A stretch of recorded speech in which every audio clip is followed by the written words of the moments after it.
This is Akashvani, the news read by Apu Kapak. The Rajya Sabha has been adjourned for the day following opposition parties' uproar over various issues. When the House met after the first adjournment at 12 noon, the opposition members again started sloganeering, demanding discussion on the special intensive revision of electoral roll in Bihar. Ghanshyam Tiwari, who was on the chair, tried to run question hour, but the opposition member continued sloganeering. Amid the noisy scenes, the chair adjourned the House for the day to meet on Monday. The deputy chairman said that he had received 20 adjournment notices from different political parties relating to various issues, but the notices were rejected, citing ruling. Minister of Chemicals and Fertilizers Jagat Prakash Nadda has said that the government is committed to stop smuggling and hoarding of fertilizers.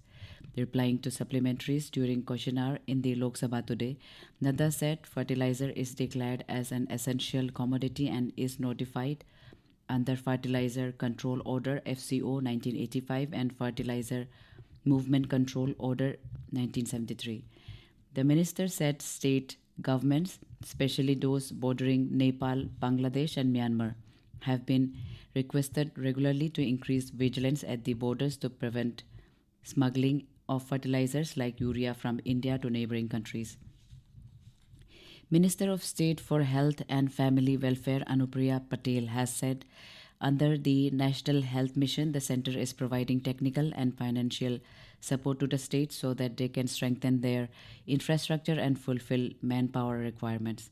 Replying to supplementaries during the question hour in the Lok Sabha today, Patel said public health and hospitals is a state subject and the responsibility for strengthening the healthcare system, including recruitment and appointment, lies with the state governments. Union Road Transport and Highways Minister Nitin Gadkari has expressed confidence that India's logistics cost will drop to 9% by the end of this year.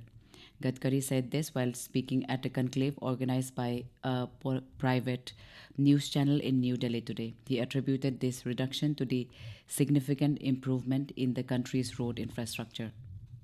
Union Home Minister Amit Shah today laid the foundation stone of the Grand Mata Sita Janmbhoomi Temple at Punaura Dham in Bihar's Sitamarhi district. The temple is dedicated to Sita Mata's birthplace and is envisioned as a major religious and cultural pilgrimage site.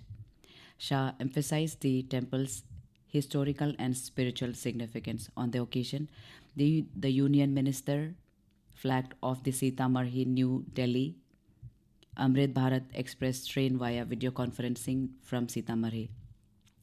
This will provide a direct rail link between New Delhi and Sitamarhi via several important places of Bihar. Prime Minister Narendra Modi will flag off Vande Bharat Express train service between Amritsar and Sri Mata Vaishno Devi Katra virtually on Sunday. A senior officer of the Jammu Rail Division has informed that the train will run 6 days a week except Tuesdays. Prime Minister Narendra Modi received a call from Brazilian President Luiz Inácio Lula da Silva last night. The Prime Minister's office has said that during the telephonic conversation, the two leaders agreed to enhance cooperation in trade, technology, energy, defense, agriculture, health, and people-to-people ties. They also exchanged views on regional and global issues of mutual interest. Prime Minister Modi recalled his visit to Brazil last month. The PMO said the two leaders also reiterated their commitment to take the India-Brazil strategic partnership to new heights.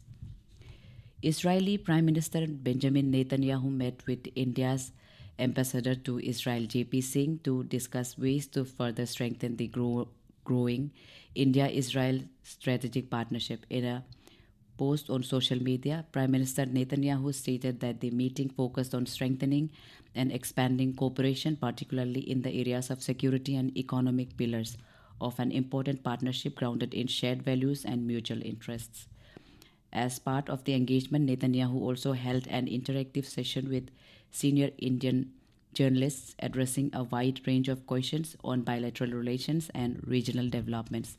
That's all in this news bulletin. Namaskar.